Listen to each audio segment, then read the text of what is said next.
Well, we'll talk about that a bit later on. But the young'uns, you know, the young'uns always making mistakes. We hope they grow up and mature one day. But the youth of South Africa did get the chance to vote for what they see as the coolest brands out there at the Sunday Times Generation Next Awards. Take a look. It takes an extraordinary combination of calculations, research and strategy to build a brand, but once all the hard work's done, it's up to the true professors of pop culture to determine which one is the coolest of them all.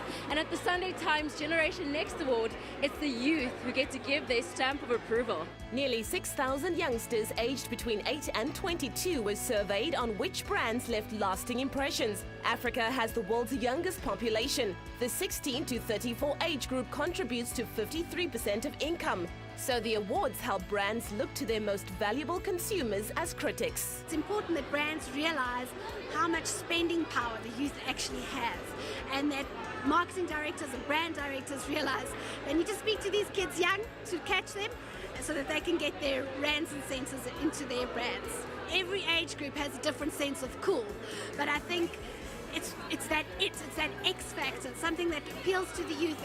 The glittering event also honored the coolest social media site, coolest things to watch on TV, and top 2 things you can't live without. Jason, today's event features categories such as coolest television show, coolest celeb. Well, what does this actually mean for brands when they get recognized in these categories? Well, I think the brand part of the award started long before the celeb part.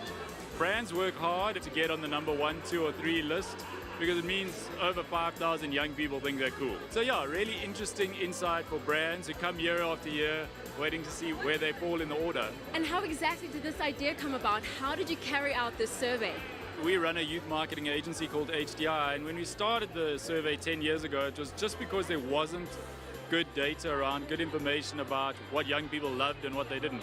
So we started the survey to find out for ourselves, and then we just thought it'd be great information to share with brands, and so it's grown. So every year we go to a minimum of 5,000 kids, teens and young adults. They complete written questionnaires in 72 categories of what brands they think they're cool and which ones they don't. And then separately they do a whole survey on lifestyle and consumer behavior. That informs lots of the work that we do in connecting with young people because it really helps us make meaningful connections. Youngsters and bloggers who have used social media to build their personal brands were in attendance, along with a few gleaming celeb guests who competed in the sports, music and television categories. We're nominated for an award that we won last year, which is really cool. It's one of my highlights for our career, which was the coolest music star.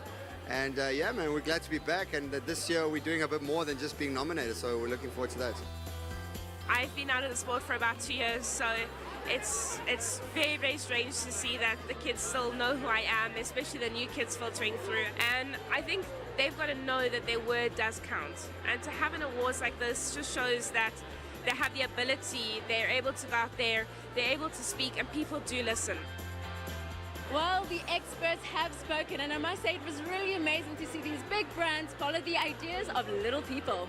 Congratulations to this year's winners. The Generation Next Awards makes one thing clear. A successful brand needs to stay in tune with the keepers of pop culture, the youth. The gurus have spoken.